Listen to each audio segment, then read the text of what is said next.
Bonjour, bienvenue sur Sudokanar. On va regarder ce Sudoku 6-6 créé par Malsatulo qui précise que c'est son premier Sudoku. Je me suis dit que ça serait intéressant de le résoudre en vidéo. Donc c'est un Sudoku 6-6 et on voit qu'il y a plusieurs choses qui se chevauchent. Donc ça obéit à la règle arrow et là il y a une flèche assez longue. Donc je rappelle que arrow ça signifie que le chiffre dans le cercle c'est la somme des chiffres le long de la flèche. Donc en particulier ces deux chiffres ici sont égaux entre eux.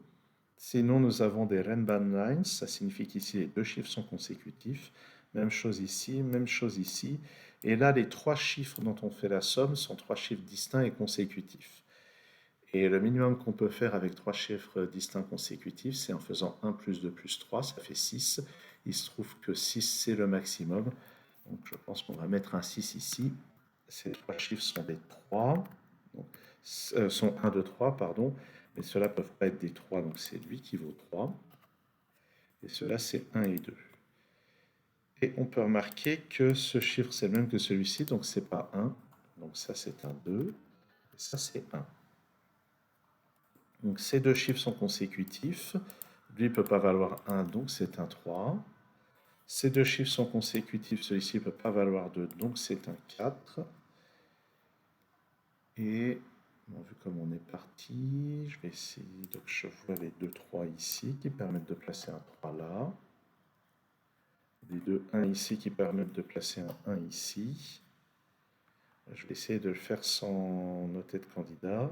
Pour le moment, ça tient. Je ne sais pas si ça tiendra jusqu'au bout. Ce 6 vient ici. Donc là-dedans, on a 4 et 5. Ça, c'est 5 et 6. Donc là, il y a deux chiffres consécutifs. Il va falloir voir ce que ça peut être.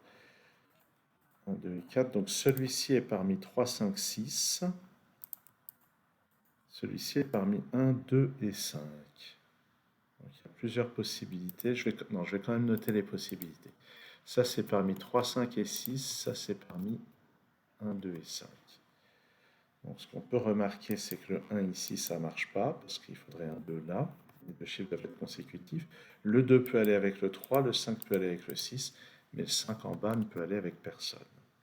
D'accord, donc maintenant le 1 qui est là, il vient ici. Ce chiffre qui est là va venir ici.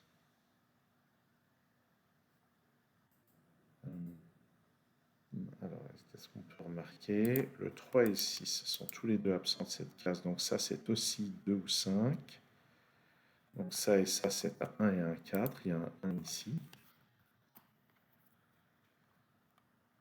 Le 4 qui n'est pas là vient ici.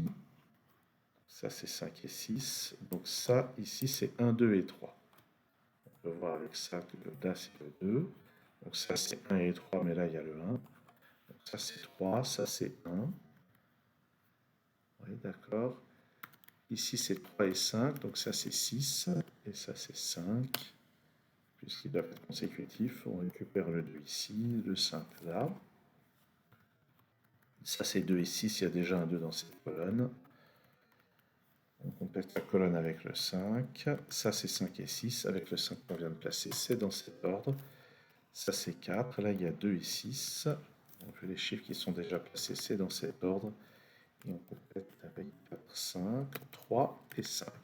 Ben voilà, je pense que ça rentre dans la catégorie de ce qu'on peut appeler snack, c'est-à-dire un petit problème bien sympathique qui n'est pas très difficile, mais qui est très agréable à résoudre.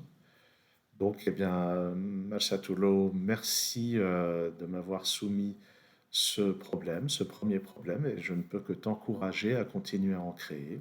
Ils peuvent être de difficultés comparables.